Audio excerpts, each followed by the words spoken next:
Thank you everyone for coming. I want to thank the Hotel Erwin for hosting us tonight.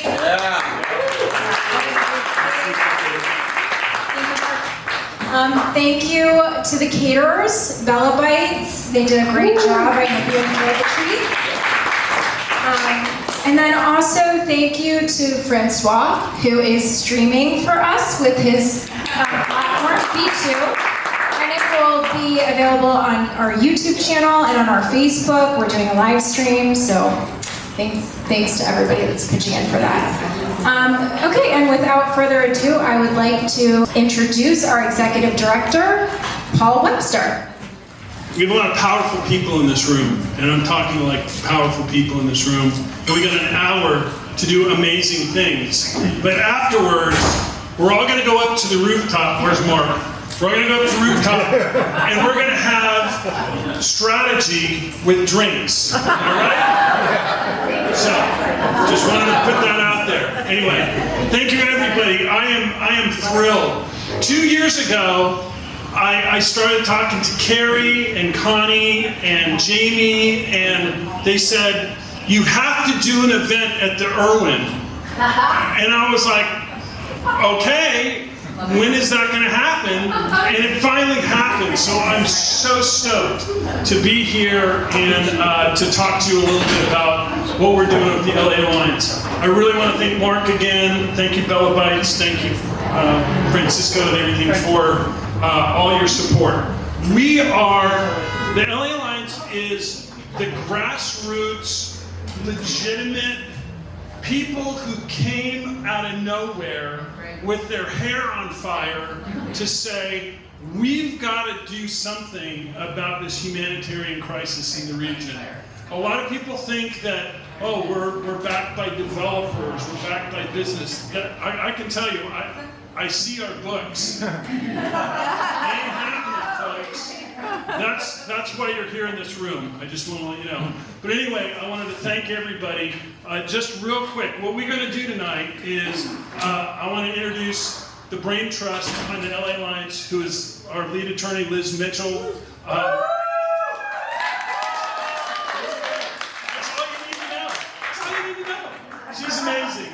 And then I'm gonna talk to you about what I am seeing across Los Angeles with the people that I talk to on a daily basis. I want to tell you some things that I'm starting to gather and some of the interesting opportunities. And I'm going to use that word a lot tonight because I'm an optimist, and optimists look for opportunities. We have so many opportunities to move the needle. We're going to talk about that, and then Denise is going to come up and we're going to talk about how you can be a part of that. So before we get into all that, I want to introduce Liz Mitchell, our lead attorney, tell you real quickly if you're not familiar with our lawsuit and what we've done.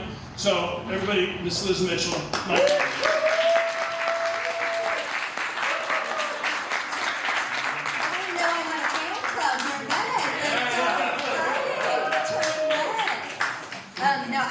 Introduces the brain trust. I just got back from Spain, y'all. It's been 48 hours, so if I am not making sense, I apologize on behalf of LA Alliance that I am the brain trust.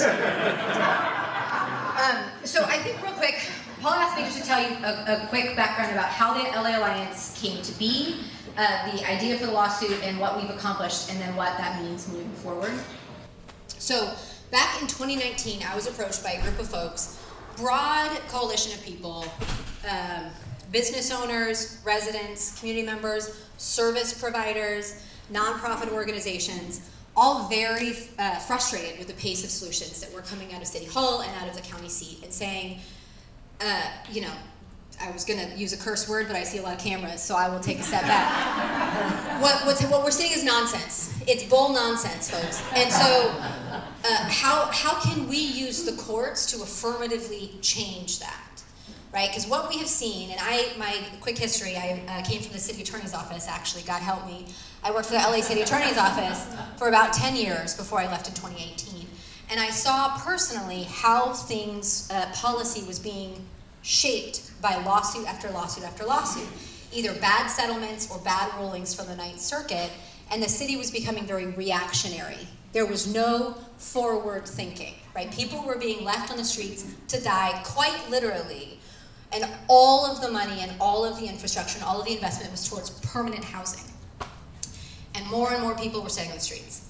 And in 2019, I was approached by this group to say, this is insane. We've seen how lawsuits have systematically destroyed our communities, both for the housed and the unhoused. How can we take that back? Is there a way that we can file a lawsuit to affirmatively affect change? And I said that it's never been done before, but sure, let's see what happens. Because the truth is that had never been done before. Nobody had ever sued for affirmative change in this regard, right? And there were 3 things. We did a real deep dive and we wanted 3 things, although Paul will remind me it's 4. We wanted immediate beds for folks, right? We need services and treatment to help people get back on their feet. And we need clean and safe streets, and we need all 3 of those things to work together. Now, Paul will tell me the 4th thing, which is accountability, right? We needed metrics, we needed milestones, and we needed judicial oversight. And all of that had to happen. So we went in, ultimately that group of pissed off people, for lack of a better word, we formed an unincorporated association, which is this thing in California. You can file a lawsuit. We formed this unincorporated association. It was a very loose group of people, and we filed on March 10th of 2020. I don't know if any of you remember that day, but I do quite well. Had no idea what the future would hold.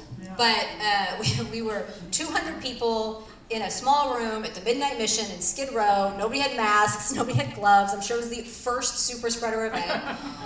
But we held a press release and we said, you know what? I was going to say it again. This is bullshit. Like, what is happening and what we're seeing, and people dying and suffering on the street, and communities being forced to endure this, both housed and unhoused, is miserable, and we're not going to do this any longer. Yeah. And we're going to demand change, and we're going to fight for it. And ultimately, if the court tells us no, then the court tells us no. But we're not going to sit here and do nothing any longer. And so we filed that on March 10th. We asked Judge David O. Carter from Orange County to come in and oversee the case.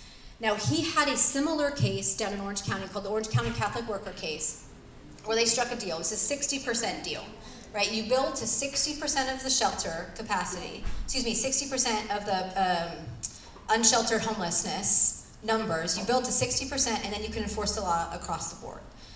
And the reason they did this is because they actually took this like informal poll down at the Santa Ana River. I'm getting a little granular, so I'll take a step back in a second.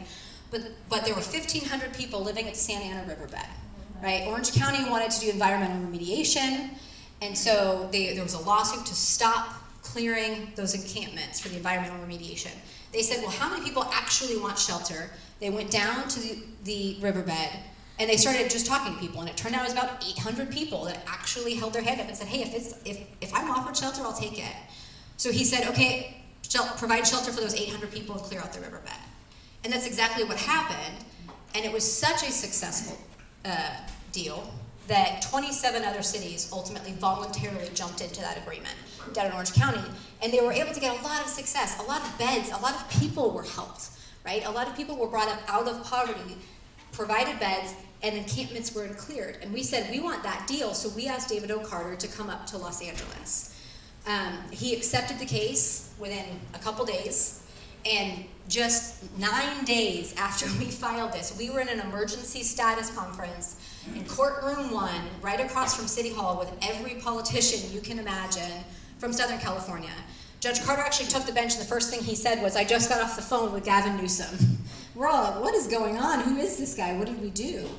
And that's, you had the city there, you had the mayor there, the council president there, the county board there, all these various mayors from everywhere. And it was this big event, and everybody sort of pledged their allegiance, right? Like, COVID is a real thing. We're all very concerned. We're all going to get together. We're going to get everybody off. We're all going to work together, and everything's going to be amazing. And we left this going like, wow, did we just solve homelessness in Los Angeles in March of 2020? Well, as you guys all know, because you all live in and around Los Angeles, it's a little more complicated than that, right? And so as much as everybody had the best of intentions and all the right platitudes and all the right things were being said and all the right promises were being made, it took a really long time to get there, at least from our perspective, right? So we immediately got into settlement negotiations. We immediately started fighting. We immediately started, oh, and there's George Frem, who just walked in. He's one of our plaintiffs, folks, George Frem. We immediately started fighting. It took maybe the first year or so. We finally said, we're sick of this. We filed a preliminary injunction. Judge Carter ordered Skid Row cleared. He took $1 billion from the mayor. If you guys remember, this was in 2021. It was sort of mind-blowing. Well, 6 months later, the Ninth Circuit said, no, we're not quite going that extreme. But it really did shake things up in Los Angeles. I think everybody really realized, I think, the significant power of the bench. And right after that, we jumped into very serious settlement communications with the city of Los Angeles. And in April of 2022, we ended up settling the case for a consent decree / settlement agreement, essentially the same thing, with the city of Los Angeles. And what they agreed to do is build up to 60% of the unsheltered number, right? So they are building beds to provide for 60% of the 2022 pit count. And they also agreed to systematic encampment reduction in every single district. And we fought over those milestones and deadlines for the last year. You may have read in the LA Times, we went after them for sanctions finally for a year for avoiding this issue. But you can see we're not backing down, right? You entered into an agreement, you're gonna follow through on this agreement because otherwise the agreement is meaningless. So we filed that, we ultimately won sanctions. There's gonna be an entire audit, financial and performance audit of LASA and the city of Los Angeles for the first time ever.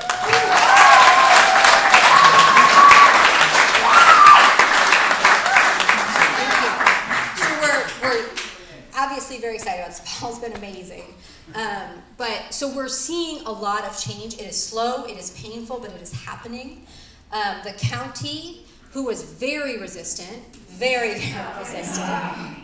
to this concept, they finally entered into the agreement with us in September of 2023 for 3,000 mental health and public health, which is drug addiction beds, plus additional 500 board and care subsidies, which is what their own experts told them they needed back in 2019. So they finally agreed to that, as well as cooperation with the city, providing services to every single project that the city's putting up. And it requires significant cooperation between the city and the county for the first time ever. Because part of why we filed this, we discovered, is because the city and the county don't talk to each other, which is the craziest thing that you can possibly imagine. In public, they say that, they're linking arms and not pointing fingers, but, behind closed doors, they're punching each other in the face and walking the other way. And so what we're now seeing through this lawsuit is mandatory cooperation. They just entered into the MOU on how this is going to work between them. Both the city council and the county board of supervisors just approved this, I think early May, 3 weeks ago.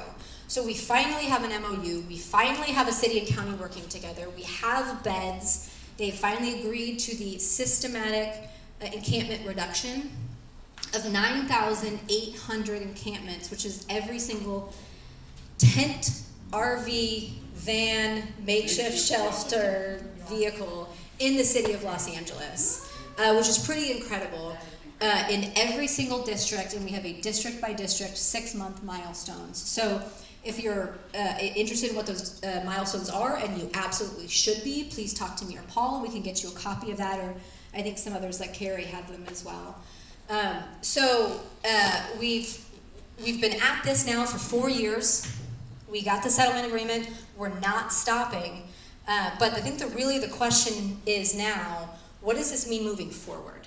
Right? We've got this great agreement. We've got to make sure it actually happens. We need to make sure people actually get off of the street. But what else are we doing, right? And so we had this kind of crisis of conscience. Who is the LA Alliance now that the lawsuit has settled? And we brought Paul in a couple years ago. Paul was from HUD, so we're really blessed to have him. He knows a ton about federal homelessness policy. And he's really been doing amazing things on social media and with organizing. And so we're kind of looking at 2 separate and parallel lanes, although he might say 4, so I'll let him say that. But you have the lawsuit, right? You have a consent decree, you have us enforcing a lawsuit, and right now my firm is working for free. Not what I do. I'm a complex civil litigator, so if you guys ever want to donate to my cause, and you get sued, you let me know, because this is really my passion project. This is not my bread and butter. So you have monitoring the lawsuit, but you also have a massive social awareness campaign, an organizing campaign, lobbying and advocacy element to the Alliance that has become so important with this platform that we have found ourselves in. And it really is a true grassroots organization. And I wish the rumors were true that it was like funded by some big developer, or I would be actually getting paid. But that's okay. I don't need to get paid. I'm happy to do what I'm doing. Occasionally I get fees from the city, which is glorious. But what we really, I think, are here to do is talk about the LA Alliance and what the LA Alliance is doing moving forward and how you all can be part of that. So I think that's all I need to talk about, Paul, and so I'm happy to send you off. Thank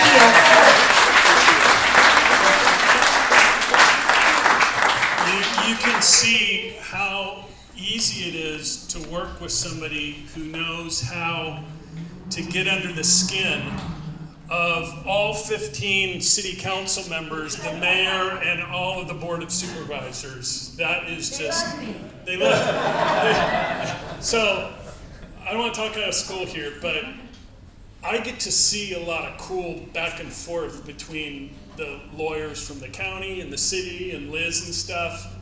And I just got to tell you, the LA Alliance is living rent-free in the heads of the city council members, particularly those on the Housing and Homelessness Committee, Mayor Bass, and the County Board of Supervisors. Now, there are a lot of dedicated, smart people in this room who have done amazing yeoman's work on this issue. There are people here in Venice that have been toiling. I remember Soledad, Ursula, and we were talking earlier. I said, when did we first meet, Soledad? Was it like 6, 7 years ago? I think I cold called you, and I said, I need to talk to you about homelessness and what's going on in LA. Anyway, the fact of the matter is, you've had folks who have been toiling away. They set the groundwork for your current city council person who is doing amazing things. And I want to give so much credit to Tracy Clark, but I want to give credit to her, and this does sound self-serving because it is, because she applied the LA Alliance playbook to what was going on in her district, and it has made a significant difference. Yeah. So, as a policy advocate, as somebody who is optimistic and sees opportunity everywhere, I want to make more of that. I need you to help me make more of that. Because I'm going to tell you something.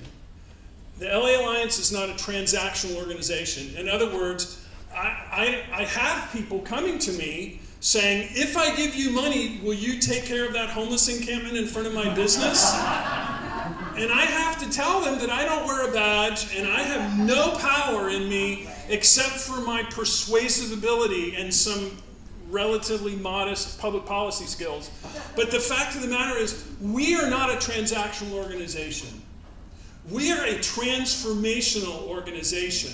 And what that means here in Los Angeles is that we recognize that this crisis, the crisis of homelessness, the crisis of mental illness, untreated mental illness, the crisis of substance use disorder and how it impacts in the community, we recognize that that's been going on for at least 50 years. We're not going to solve this in 50 years.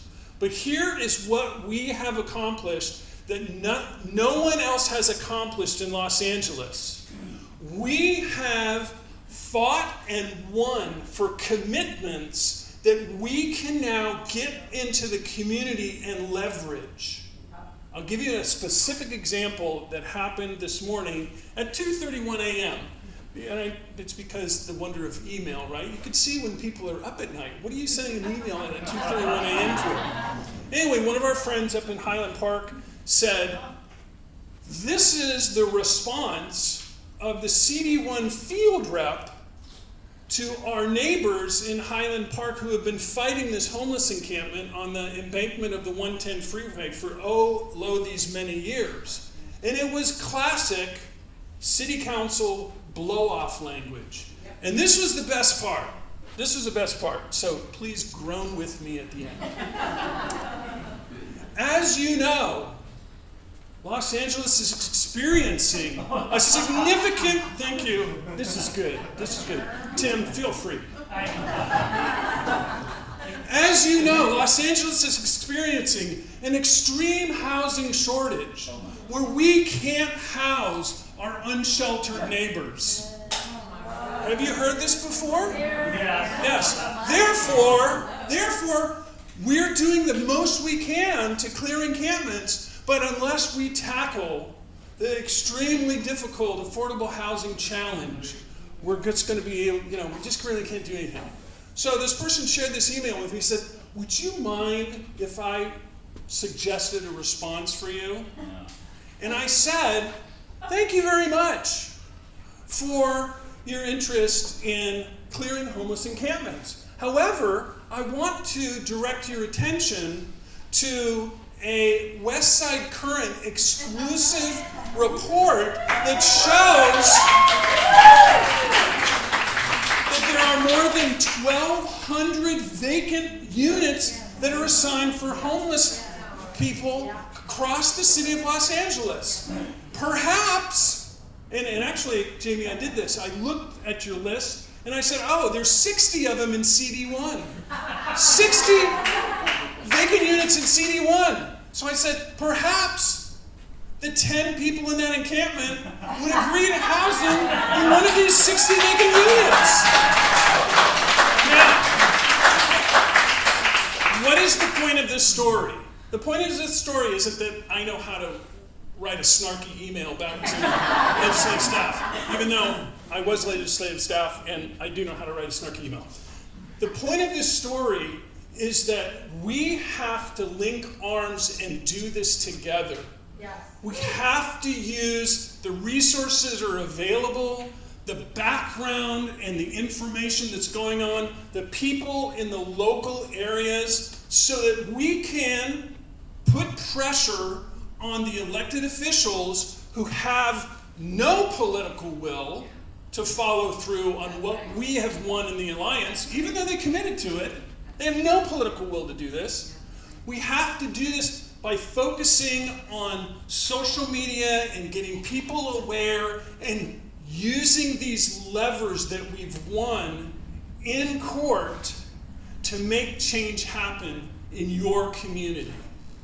That is our goal. Now, I'm going to bring it real local now. So I get very fortunate because people will call me and they say, can you come and talk with us? We have some ideas. There's a lot of ideas out there, let me just tell you.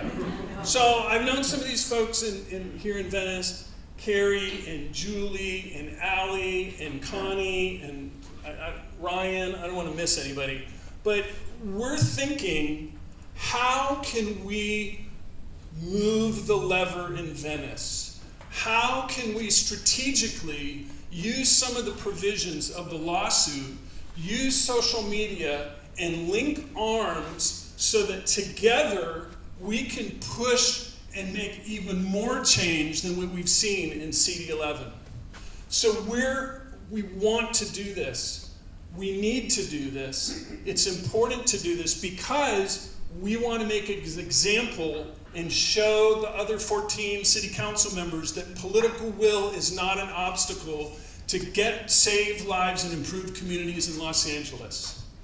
So, thank you, Connie. So, we need to partner with you. We need to partner with you bad. And I'm saying this because we have to continue the momentum and the success and the victory that we've had with the LA Alliance. And Denise is going to come up. We're going to talk about raising money for the LA Alliance. We are interested in the program that we just spun up on our website. It's for monthly support. Denise is going to walk you through that. But I want to just impress this upon you. No one else in Los Angeles is doing and securing the victories and leveraging them in a way where we can make real change at the city council level and at the county board of supervisors level. No one else is doing that. And we need to do it together. I can't be everywhere, even though I'd like to be, and I don't know what's going on in your community. So our initiative, our desire is to work with you, partner with you, empower you in any way we can. Also, to hear what we need to do. What are some of the creative things that we need to do in order to become more effective and effectively engage in this issue? I'm going to hand it over to Denise. I want you guys to really think about strategically, what can we do together that we can't do apart? And since we've secured this victory in these settlements and we still maintain judicial oversight, we still have that lever to hold them accountable and push them into doing the things that they don't want to do, how can we think strategically to partner together to do this?